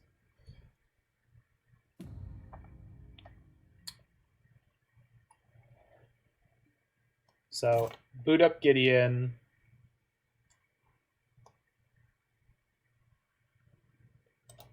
Boot up Gideon. Clarion on both modes. Attack, gain 4, and then play Ally of Zendikar. Should be over. Excuse me, I would like to take my turn, please. I was told. Deal 3 damage and creatures you control gain lifelink. Clarion, my wayward son. Martyr for the cause. That poor little wall. That's true. Red Wall. I believe we called him Wally. Huh? Huh? Yeah. Cast Gideon, gain 1 life, go 14. It's all over, people. Hold on, I got it. It's all over, people. We don't have a prayer. Ah! Let's put Urian into my hand. Urian. Whoop. It's funny every time. It's a really good quote. It's a really good quote.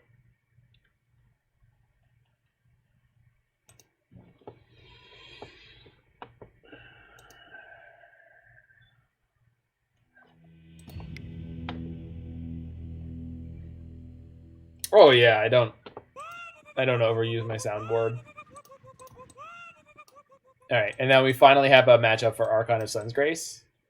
So these are all good. I think Oath of Chandra is okay,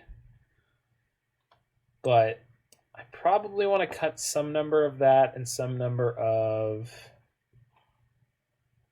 Teferi, Clarion. I know Clarion was like kind of okay there, but I feel like they're on a mildly creature light deck. Like it looks like there's just a lot of burn. So I do need to trim on some of my creature removal. Maybe it should just be Oaths, and then we leave. It's like Teferi draws a card. Clarion is the lifelink with our creatures, which we don't have that many of, but I think I like something like this. Maybe even no verdict.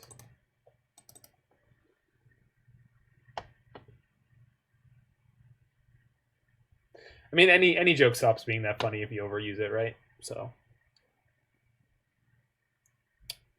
maybe we don't need such a ridiculous high end, but this pushes a creature into play for Lukka, so I think I want to keep it. Elspeth actually might get to -2 for gain 5 life. That could happen this game. Oh man, get some sleep. Oh yeah, super dedicated Simpsons fan. Me and my university roommate was just all Simpsons stuff. Yeah, for sure. I'll have to go and hit follow on your shit, dude. Here, let me go follow you right now. I'm gonna keep this hand. It's not great, but it has a Teyo into fires. Is that my cube? Can I follow you while you are offline? Oh, there it is. Just wasn't showing up. My computer gets chonky while I'm streaming. There you go. You got a brand new follower. +1. See ya. Hot stuff coming through. Electrostatic Thermo Alchemist. Well, that sure dies to Deafening Clarion. I am excited. I'm not gonna lie. I'm excited. I'm a little aroused by the situation here. This one does. No, this is each. Okay, good to know. So, yeah, I think the biggest tempo gain here is to play Fortress, and this turn we're just gonna go Time Raveler. Oops. We're going to cast Time Raveler, and then they have to respond to this to do whatever damage they want. And then we bounce the Thermo Alchemist. Due to the nature of Thermo Alchemist, we're going to be able to... yeah, I'll take the 4.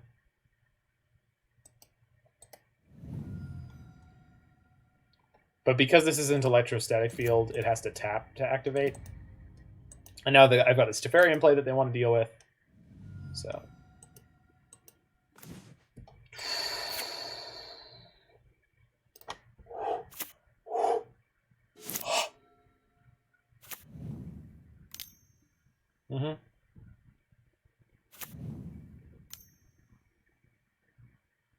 Sure, yeah. 2 damage, it's not going at my face. I'll take it. So this turn, go Fires Teyo.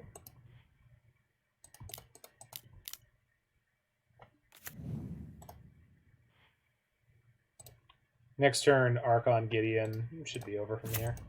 Slam Archon? No, I don't. I want to have the Teyo first because I think it's going to chew up a bunch of their burn spells. So I think it means that they are less likely to be able to remove my Archon. My Archon's going to be a big part of winning this game. Yeah, there you go. There's a 3 mana, or there's a 3 damage spell.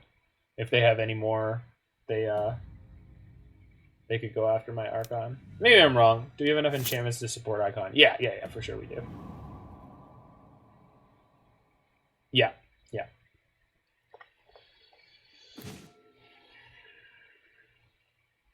So we'll play Gideon, shut off the Thermal Alchemist, Clarion. No, we'll play Gideon, shut off the Thermal Alchemist, play Archon. Yeah, they have one card in hand. This is not likely to get out of hand here.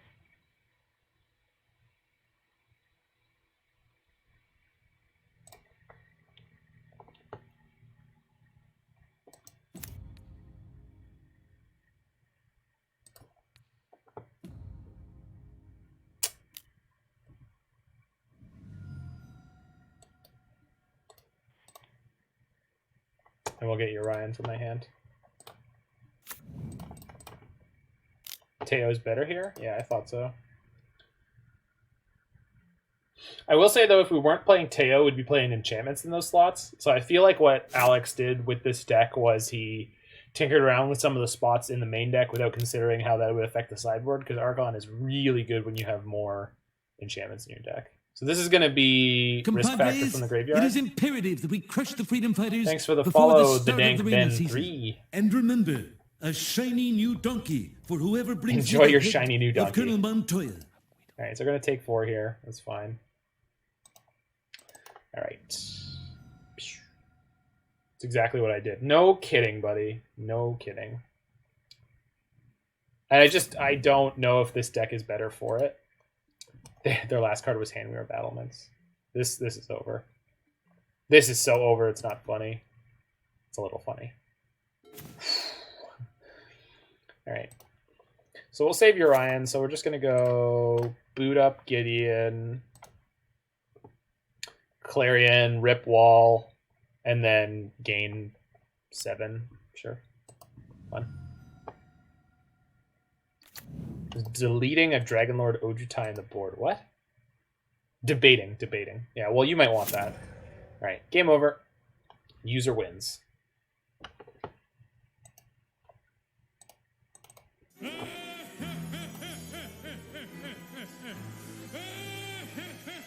Cosplay opponent.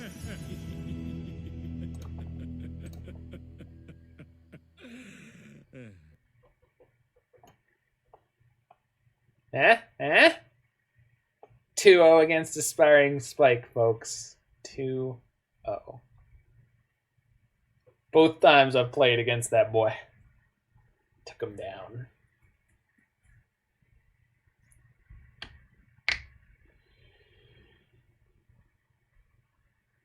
Debating a Dragonlord Ojutai in the board. Yeah, yeah, I'm not sure about that part.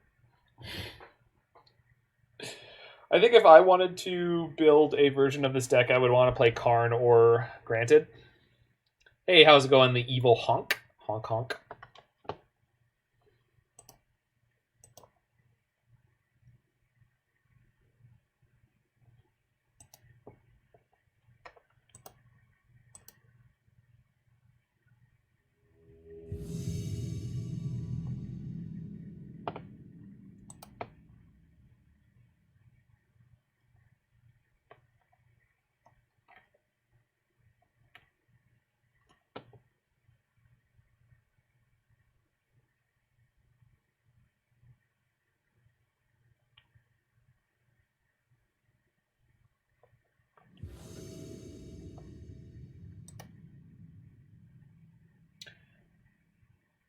I want to get in Modern Pioneer, but I can't choose. It is definitely difficult, and one thing I would highly, highly, highly recommend if you have that feeling is that you get a rental service from MTGO, and then you don't choose.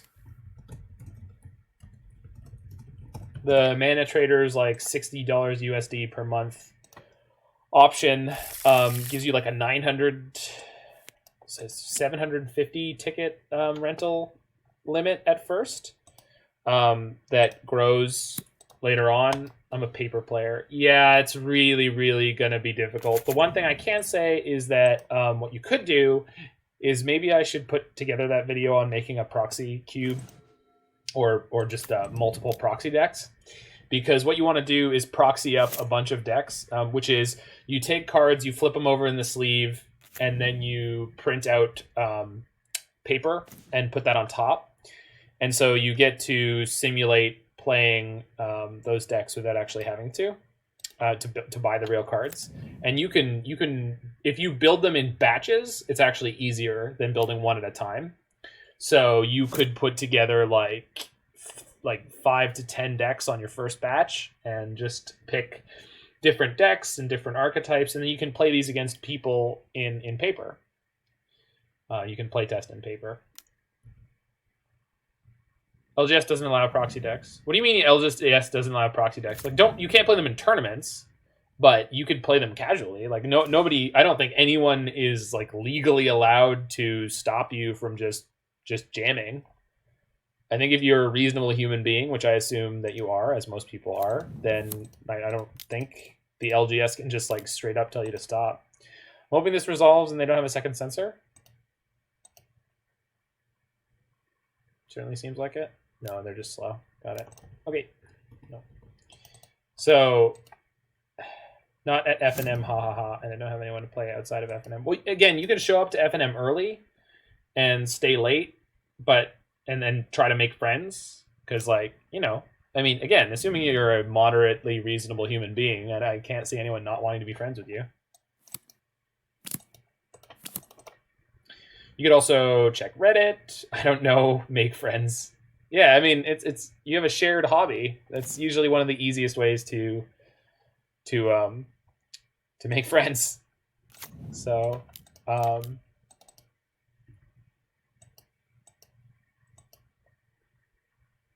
okay, they shouldn't have a second counter here. And Narset is kind of lights out for this kind of deck. Maybe they have Brazen Borer. It's a social game. It's pretty easy. Yeah, I mean, even people with like, even if you think that you have very poor social skills, I will tell you that there are Magic players who are worse off than you. Most of the people I play with are at least 10 years older than me. That's not a problem. It's really not a problem. In fact, they'll probably be more experienced, and you will grow as a player faster from that. When I was growing up and I was a teenager, all of my friends and I we played in Punt. We played in our local game store, and the guy at the counter just thrashed us all the time because he was older and he had a better understanding of tactics and, of course, of Magic. And yeah, I want that because I don't have the ability to create a creature token right now, so I just want this. I guess Time Raveler would shut them down completely, but Hero of Dominaria also seems good. Anyway, the point is, older players are okay. Just make sure that they're good-ish people. I will say there's a lot of older players who have like really shitty biases or really shitty, I don't know, opinions on all sorts of crap. But then there's older players like me who, you know, fine. Let's say you're 20, right? I'm 10 years older than you, so I am one of those players. Tapped Castle Vantress. Yikes. Good luck. Good luck, OP. I don't mean that. I'm going to bury you. What do we got? What do we got? What do we got? What do we got? Fires! Ooh, Doctor. Where, Doctor?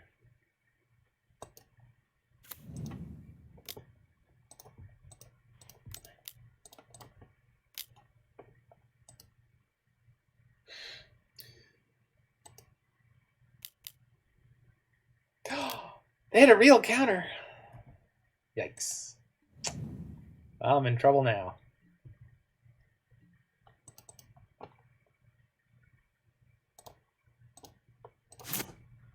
Demolish. Demolish is unplayable. Now you can add a quote. Demolish is unplayable. Wow, no basics the whole time along. Sure. All right, I didn't actually get that baby Teferi, so they can't actually play instants with that. That's fine. We've got Inevitability with Hero of Dominaria just ticking away here. And I'm assuming they don't have actually a good set of ways to deal with him.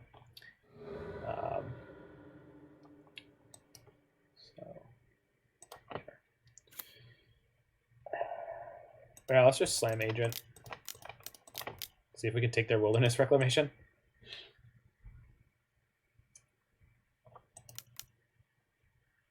Ah, you got me.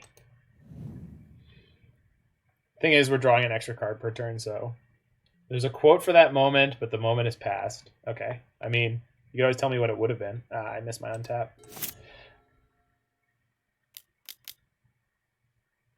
Ooh. Look at you, Mr. Fancy Pants, with all your cards that don't do much. They can crank Blast Zone to 3, then crank Blast Zone to 5, then pop the Blast Zone? No, they can't. They can't pop it this turn, but they can next turn. So they can deal with my Teferi in theory.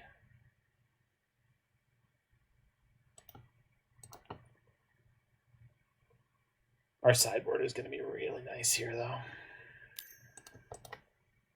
I'm assuming they're playing Aspiring Spikes, Torrential Gearhulk, Sublime Epiphany deck.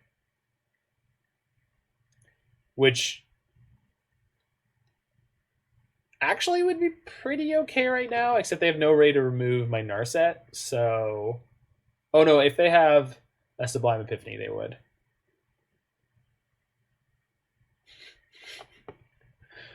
Quote 91 is money. Quote 91 is good. Good quote. Opponent is struggling with their choices. Are they gonna scry? Yeah, they're gonna scry. No, they're cranking Blast Zone. I don't know. I can't help you if you don't know what you want to do. Okay, just pooling mana. Are you gonna cast Sublime Epiphany? They don't know yet. Okay. They don't have enough mana to Epiphany into a Gearhulk here. So I wonder what this is. It's just gonna be Sublime Epiphany. No, crank Blast Zone to 5. What's that? Oh. Hello, gorgeous. Hello. Okay, well, we've got this going on, so that's fine. And Gideon in the Trials. I liked all the fanfare for this. It's womp womp. Womp womp. Alright.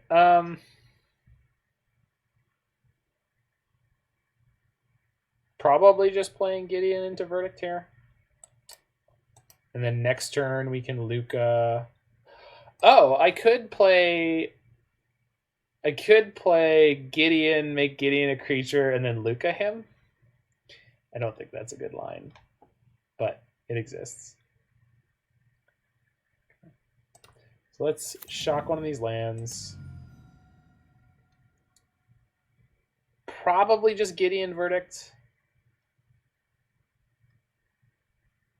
Gideon Verdict is fine. Kind of pointless, but fine. Just like me. Only kind of pointless, though. I guess I could just plus on the Shark. They conceded immediately. How thick is Shark? It's a 9/9. It's a pretty big Shark. Pretty big Shark. They just scooped me playing Gideon. They're like, oh no, he turned off my Shark. That was all I had going. Well, that's fine. So this is about to get a whole lot better.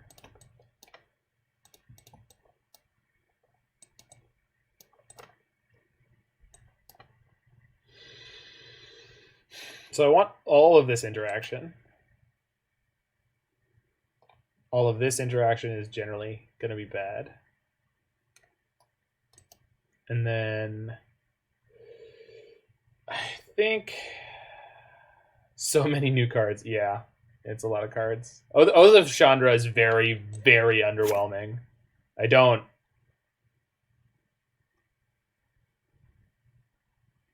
know about this one.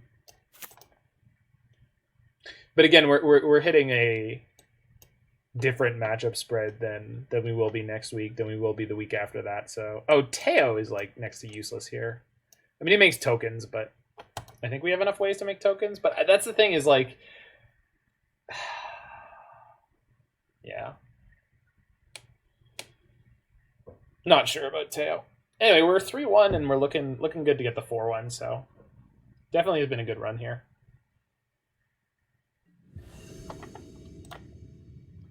Then we're going to build Bant cycling on stream. Hand is fire. Hot fire.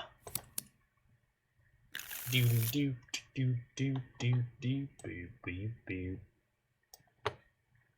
Nah, I'm gonna keep this.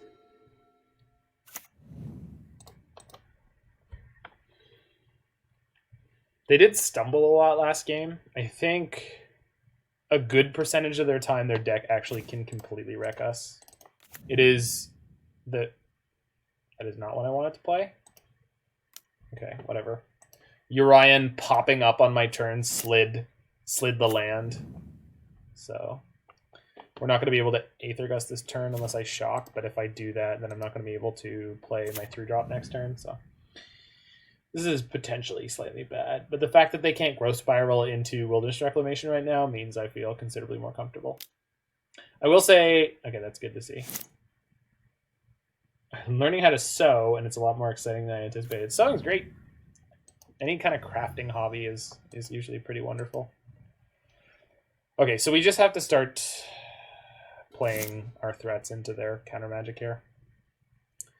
Teferi is one of the biggest possible wrecking balls here, so I think we'll wait for next turn because they're less likely to have counter magic then, and we'll be also able to pay for a Censor. Okay, they have Sinister Sabotage, is fine. They've been a dig through time. Interesting. I guess it's a little early for a dig through time. They might be playing like 3 or 4. Please do not have Wilderness Wreck. Okay. That's one of the better things that could have happened there. Alright, we'll play Fires because losing a Fires here is not the end of the world. Hopefully we don't lose it to a Censor because playing Teferi would have played around the Censor, but Teferi is just such a haymaker that I want to keep him.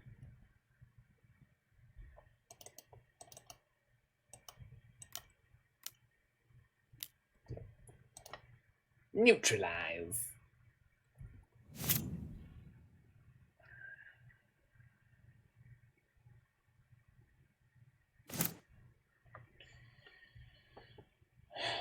They didn't tap out for nonsense. I think we sit with our interaction, because if they play Wilderness Wreck this turn, we get to Gust it and then make a 1/1. Which then, if we draw Lukka, we get to steal one of their lands. Sort of Feast and Famine triggers are a great feeling, agreed. This was a card I was mildly worried about, but we got the Aether Gust. They're going to put it on top, right? Come on. Yeah, okay, good.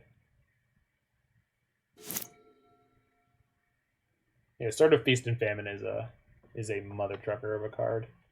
It's a beast.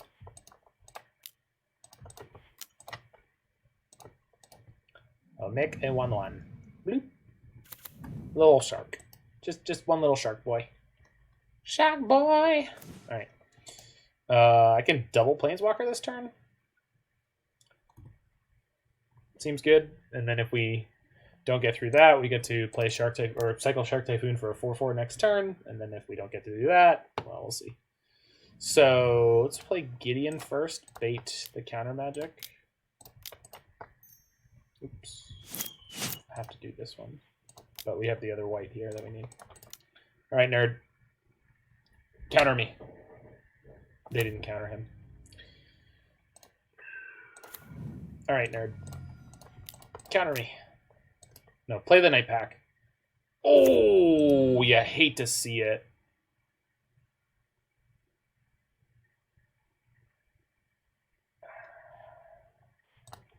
Okay. I want to minus the Teferi, but I'm going to plus him instead. I think they F6 through my turn, though. Feels like they did. I don't need the emblem, so let's just make their Blast Zone not deal damage. If they have a Wilderness Wreck, can they kill my 3-drops? They cannot. Oh! Okay. That's fine. That doesn't kill my Teferi. Good job them, though. That was a good line. They do get to donk my Teferi, but there's a Teferi in play against them. So, good luck, opponent. If they have a Wilderness Wreck here, they should probably play it, because then on the end of my turn, they can crank their Blast Zone to 3 and potentially kill both my Planeswalkers on the next turn. But they're still in a rough spot. Okay.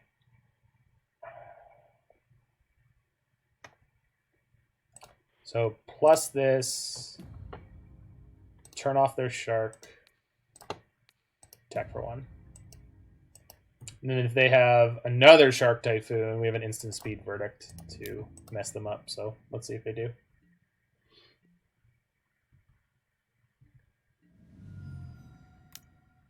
It looks like it.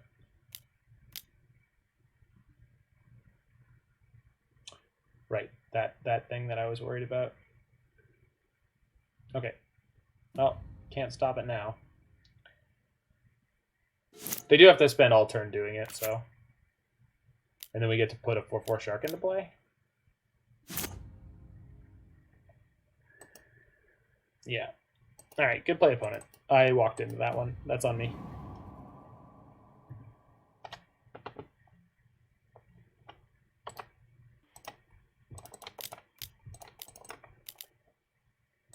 Bloop. Shark boy. And another Gideon. This card is less than great in this matchup. And so are these. I kept in too many verdicts. I say that in retrospect. Obviously, when we were sideboarding, it was like an okay thing to do. And the fact that they have the Nightpack Ambushers in their deck means that having all the Gideons is not the worst thing in the world. But so play Gideon, turn off the shark, grab our Urian. See where we get.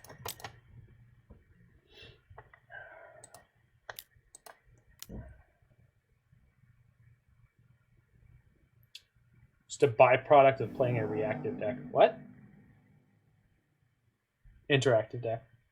What? Oh, like having the verdicts? Yeah, I guess so. But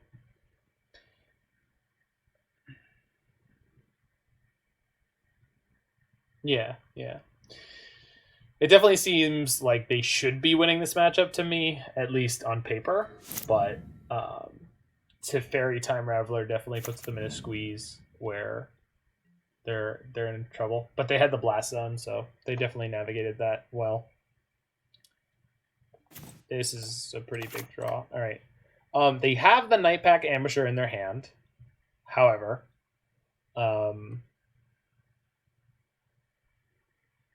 if I can get them to interact with my stuff, then I get to Lukka and steal one of their lands.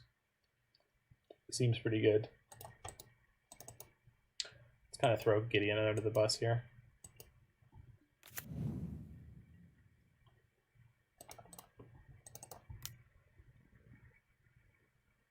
Spell. Okay. And I have them on a pretty good clock as well.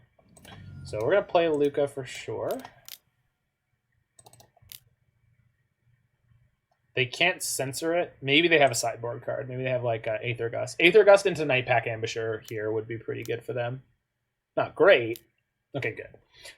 I have no problem losing my 5-mana play to a 3-mana play here because it means they can't play the Ambusher. And the Ambusher is the only thing that's going to make me feel like I'm in any trouble. Because we're just beating them to death right now, and all I have to do is keep slamming Haymaker spells, and it's very difficult for them to get out from under it. Growth Spiral, sure.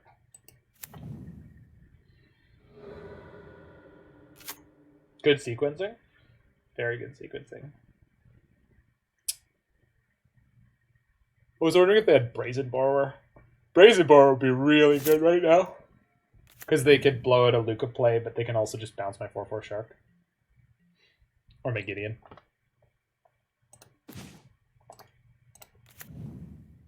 Okay, we're going to attack with all. I can't imagine this goes so badly that I'm going to regret it in any way.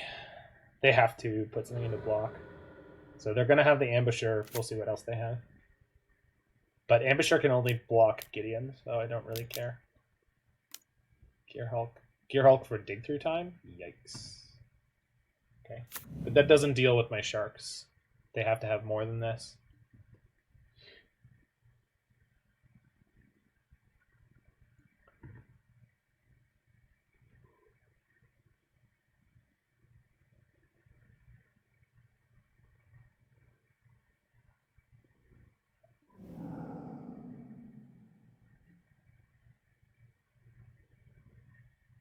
Going to 1?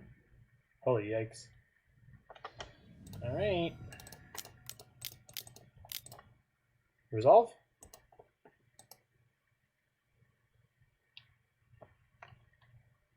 Mystical Dispute. Yep, they got something. Yep, nailed it. Nope.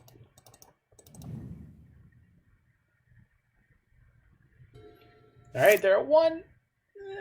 So close. Let's draw Lightning Bolt. I mean, Shock. I mean, Lava Dart. Any of these would be fine.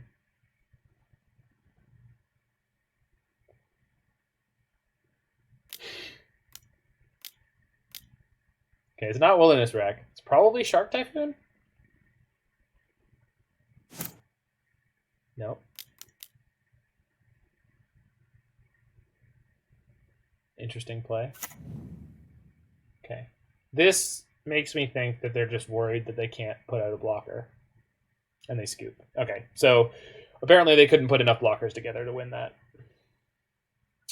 So they stumbled really hard in game 1, and then this game, I don't know how we managed to win through the Gear Hulk for dig through time, other than the fact that that combination is generally win more.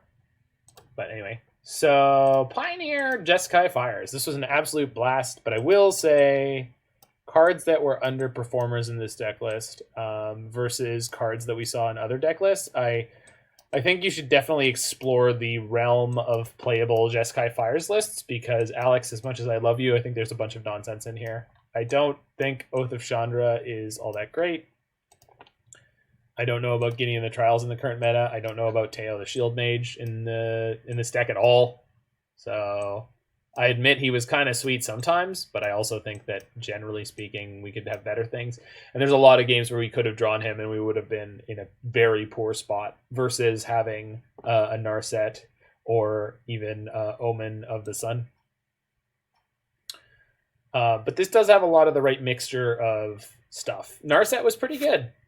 She's pretty good as when you have a Fires out, just going draw a card, discard a card, shoot something, and you can do that twice is pretty good. Having more life gain is probably not the worst thing in the world.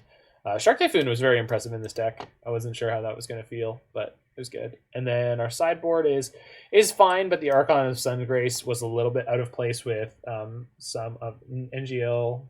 Not gonna lie, Teyo feels like a sideboard card. Yeah, exactly. And a sideboard card in our main deck for a meta that we didn't play into, right? Like we didn't, but we have to keep it in the main deck because it's a token generator, right? Like we don't have to, but like when you board out your Teyos, you're boarding out a part of your your engine. Like if you draw Lukka without the ability to create a token, he's really, really bad.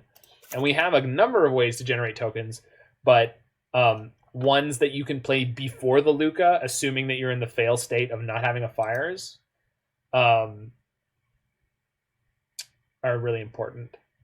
So anyway, we are going to be moving on to a Bant cycling deck, which is going to be super, super sweet. If you're checking this out on YouTube, make sure to hit that like button, smash that subscribe button, and come on by and say hi and play, or come play with us live. I'm going to be doing something that I haven't done before, which is we're going to put on some tunes and we're going to put together this Bant cycling list on stream. So if you want to